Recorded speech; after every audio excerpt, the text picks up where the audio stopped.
To prove this by mathematical induction, we will first let Pn be equal to this, and at the same time, because n is here and r starts from 1, so the smallest possible n can go is going to be positive 1. That is why n is going to be true for all positive integer. I'm going to start with the smallest possible n, and that is 1. So I'm going to try P1.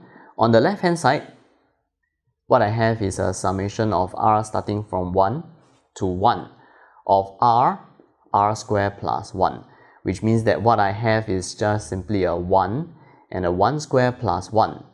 It is equal to 2. And on the right hand side, what we have is, if n were to be 1, it will be 1 quarter times 1, 1 plus 1, and 1 squared plus 1 plus 2. And what we are going to get is also 2, which is the same as the left hand side. So what we can conclude from here is that P1 is true. And since P1 is true, I'm going to make an assumption about Pk. I'm going to assume that Pk is true for some k that is also going to be a positive integer, which means that I'm assuming that if I were to sum from r is equal to 1 to k of r squared plus 1, it is equal to 1 over 4 of n replaced by k plus 1, k squared plus k plus 2. And my aim now is to prove that Pk plus 1 is also going to be true,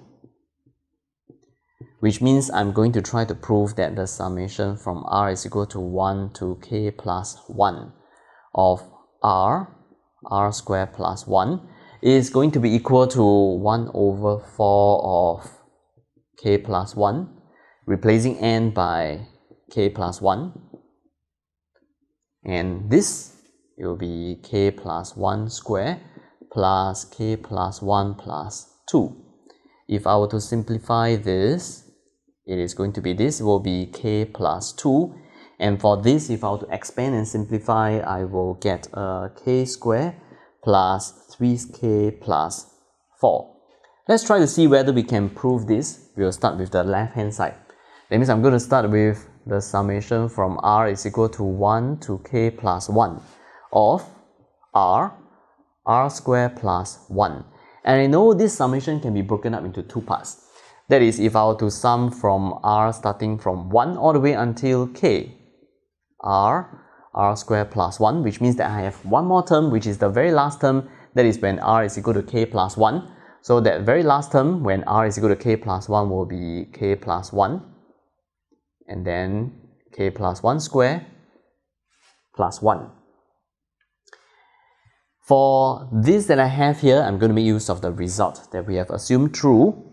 It is going to be 1 over 4 of k plus 1, k squared plus k plus 2, plus this is k plus 1, and if I were to expand this, it is going to be equal to k squared plus 2k plus 2. Let's see whether we are able to manipulate this to make it look like this that is on the right hand side. I'm going to factorize out 1 quarter k plus 1. I have a 1 quarter k plus 1 here. There's a k plus 1 here, so if I were to factorize out 1 quarter, it is also possible.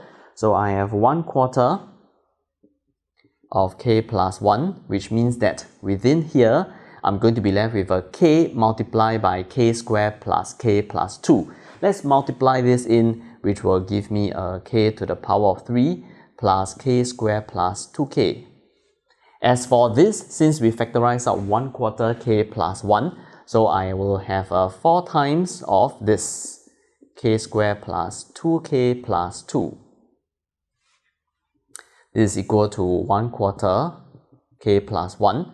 This, if I were to simplify, expanding this and simplifying, I will have a k to the power of 3 plus 2k squared plus 10k plus 8. I'll need to factorize this further, and hopefully, through the process of factorization, I'll be able to get this portion. What we can actually do is, we will do it like what we will do in our secondary school. We can, for example, let fk be equal to k to the power 3, 2k squared plus 10k plus 8. And if you were to do a bit of trial and error, of course, you can also press it into your calculator. You will realize that when you let k be equal to minus 2, substituting into the right hand side, you're going to get a 0, which means that minus 2 is going to be a root. So k plus 2 is going to be one of the factor. And to get the other factor, we will do a long division. That means long dividing k cubed plus 2k squared plus 10k plus 8 by the factor k plus 2. The process of long division will actually give us a k squared plus 3k plus 4, which is actually here. Which means that now, through the process of factorization, we will be able to rewrite this as 1/4 k plus 1, and this has a factor of k plus 2, and through long division the other factor is going to be a quadratic factor, k squared plus 3k plus 4, which is the same as this. Therefore now we can say that pk plus 1 is true if pk is true.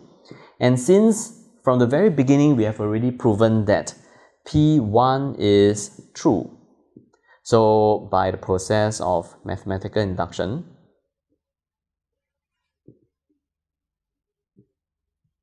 since we know that the next term is true as long as the previous term is true, and when p1 is true, it tells me that p2 will be true. And if p2 is true, it tells me that p3 is going to be true, and so on, which means that we can now conclude that the entire Pn is true for n that are all positive integers.